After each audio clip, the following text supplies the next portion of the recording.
और सच में होएगा, आप भी फॉलो करोगे। 40 डेज जरूर। 40 डेज कर लिया, आपको इससे बेनिफिट नहीं मिला तो आप मुझे फ़ोन करके बोलोगे कि कुणाल जी ये उपाय बताया था आपने और कुछ, पर ऐसा होगा नहीं। आप हफ्ते 10 दिन में बोलोगे यार मेरी तो किस्मत में बड़े अच्छे चेंजेस आए, क्या मेरी लाइफ ठीक हो गई। चलिए, सबसे पहले तो ये दोस्तों, क्योंकि अंत की तरफ है हम, ये डर खत्म कर दीजिए कि प्रलय वाले अभी इस समय माहौल वो नहीं है। ये महीना थोड़ा सा खराब है। इस महीने के एंड तक मुझे लगता है कि ग्रह स्थितियां, क्योंकि अभी जो मंगल और राहु का अंगारक, मंगल 12 डिग्री के हैं और राहु करीबन, मंगल 12 डिग्री के हैं, राहु 14-15 डिग्री के हैं, तो अभी ये प्रलयंकारी बिल्कुल पास की स्थितियां हैं। तो नेक्स्ट 4-5-6 डेज तो बहुत डेंजरस हैं, लेकिन इस महीने के अंत तक मुझे लगता है कि स्थितियां काफी अनुरूप हो जाएंगी। लेकिन अगर इस महीने चीजें अनुरूप नहीं हुई तो ये महीना चल रहा है मार्च, अप्रैल का महीना इससे भी भयंकर साबित हो सकता है।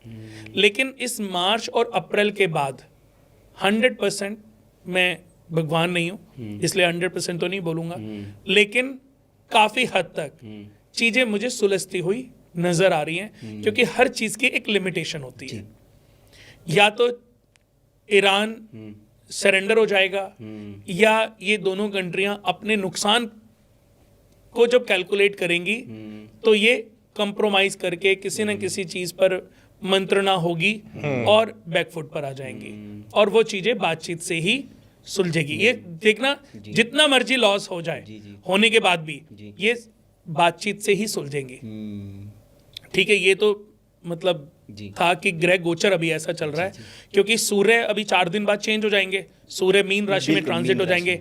लेकिन आपको क्योंकि नॉलेज है तो फिर भी मैं बता दूं कि वो महीना इससे भी भयंकर साबित हो सकता है, क्योंकि सूर्य और शनि का कॉम्बिनेशन भी मंदार दोष कहलाता है। इस साल का भी जो योग आप देखोगे, सूर्य और शनि का कॉम्बिनेशन है। 2-0-2-6 तो टोटल करेंगे 10 आ गया। 10 यानी कि 1 सूर्य का नंबर, और लास्ट में 2-6 यानी कि 8 शनि का नंबर। तो छोटी कंट्री के चक्कर में बड़ी कंट्री बर्बाद ना हो जाए, ये परिस्थितियां हैं। क्योंकि मैंने आज तक जितने बच्चों की कुंडली में सूर्य शनि के कॉम्बिनेशन को पाया है ना, पिता की डेथ हो जाती है। 80% 90% जिनके बच्चे, जो बच्चे छोटे हैं या जो लोग अपनी कुंडली को समझना चाहते हैं और जिनके पिता की बचपन में डेथ हो गई, तो देखिएगा सूर्य शनि या तो साथ होंगे, सूर्य केतु के साथ होगा, सूर्य राहु के साथ होगा, या सूर्य के ऊपर शनि की 3री 7वीं या 10वीं दृष्टि होगी। तो ये 7, 11, 14, 17, 19, 22, 21, 23 इन वर्षों में पिता की डेथ हो जाती है। ऐसा मैंने 80-90% देखा है। 10% लोग वो हैं जिनके पिता बचे हुए हैं, जिनके पिता की कुंडली में शनि की पोजीशन बहुत स्ट्रांग होती है। या जब ऐसा कॉम्बिनेशन हो, अभी देखिए शनि मीन राशि में जाएंगे तो सूर्य के साथ में, इसका एक नॉर्मल पुराने समय में जब राजा महाराजाओं के बच्चे होते थे तो वो पहले अपना टेवा बनवाते थे बच्चे का, और पुरोहित से टेवा बनवाते थे और फिर कहते थे कि क्या करें, तो पुरोहित कहते थे महाराज इसके कुंडली में सूर्य शनि, ये राज्य के लिए भारी है, आपके लिए भारी है, तो इसका सॉल्यूशन क्या करें, इस बच्चे को 40 दिन के लिए ननिहाल भेज दो। बच्चा मूलों में पैदा हुआ है, 27 दिन के लिए ननिहाल भेज दो। मूल शांति के बाद ही इसको वापस अपने राज्य में बुलवाओ, प्रॉब्लम सॉल्व हो जाती थी। अब बच्चा बाहर आ रहा है और पिता को भी डॉक्टर ने कहा कि अंदर ही आके देखो कि तुम्हारी बीबी को कितना पेन हो रहा है। ये पता ही नहीं कि बेचारा 11 दिन के बाद इसकी कुंडली में ऐसा ही हो गया, 11 दिन के बाद इसकी 1 साल के बाद 2 साल के बाद ये बेचारा अपने बच्चा जब पाँव चलना शुरू करेगा तो पिता को देख ही नहीं पाएगा। ऐसा होता तो है ही ना। अगर समझेंगे तो बहुत ज्ञान है एस्ट्रोलॉजी में, और नहीं तो आप फंसे रहोगे इन मनगढ़ंत कहानियों में, मनगढ़ंत पंडितों में, एस्ट्रोलॉजर में, जो सिर्फ ये ज्ञान तो बांट नहीं रहे ना, सिर्फ डर बांट रहे हैं। तो इस डर से निकलना है, इस डर से उभरना है, नॉलेज को एक्सेप्ट करना है। उपाय बता रहे थे आप। 40 दिन का, 40 दिन का, उस पर सबकी निगाह है। देखो अब मैं ये आपको बता रहा हूँ, मैं 2 उपाय बताऊंगा, दोनों बड़े प्यारे उपाय हैं कि जिनके घर में बरकत नहीं हो रही है, जिनके घर में बरकत नहीं हो रही है, पैसे को लेकर के परेशान हैं, धन वृद्धि नहीं हो रही है, और पति पत्नी के बीच में लड़ाई झगड़े बहुत हैं, 40 डेज एक उपाय कर लें। अपनी पत्नी के पांव जमीन पे पड़ने से पहले 2 कप चाय बनाए। पत्नी चाय नहीं पीती तो कॉफी बनाए, सीखें पहले चाय बनाएं या कॉफी बनाएं। उसमें 5 तुलसी के पत्ते डालें, टेस्ट अनुसार अदरक या चीनी जो भी है, 5 तुलसी के पत्ते डालें। और फिर मैं बोल रहा हूँ, पत्नी के पांव जमीन पे पड़ने से पहले एक वाइट ट्रे में, वाइट कप प्लेट में और एक प्लेट में 2 बिस्किट बेड पे ले जाके उसको बेड टी पिलाए। कितने लोग हैं जो आज अरबोपति बन गए मेरे इस उपाय से, और मेरे सब दोस्त हैं सब क्लोज हैं जी जी। सब बताते हैं कि कुणाल यार ये उपाय मैं करता हूँ। शुक्र वाला सिर्फ 40 दिन करना है जी। अब देखो, इसका प्लस और माइनस दोनों बता देता हूँ। अगर प्लस हो गया तो घर में किसकी तरक्की हो रही है? भाई मैं तो बोल रहा हूँ कि आपकी लाइफ चेंज हो जाएगी। पत्नी का उचित सत्कार, मान सम्मान, केयर करना शुरू कर दें।